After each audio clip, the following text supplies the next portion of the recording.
Subscribe for daily dashcam videos. Informasjon som ikke bør offentliggjøres. Venstre har hevdet at dette møtet lukket fordi at forsvarsministeren redd for kritikk. Du enig da? I så fall så har det vært en usedvanlig mislykket strategi fra regjeringen. For det har blitt mer oppmerksomhet om dette enn noen gang tidligere. Reporter Astrid Randen. Utfordringen med å få unge i arbeid er så stor at den ikke kan overlates til myndighetene alene. Flere bedrifter må nå ta mer samfunnsansvar, sier hotellkongen Petter Stordalen. Over 70 000 unge er hverken i virksomhet eller utdanning. Fordi det samfunnet vi alle er en del av, det er ekstremt viktig å bevare. Og nå...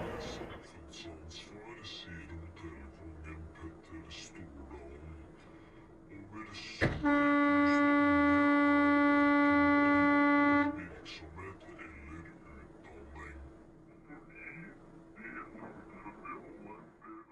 Here at Roadcams, we show you the mistakes that people make on the road, so you won't make them yourself. Watch us, learn, and drive safe.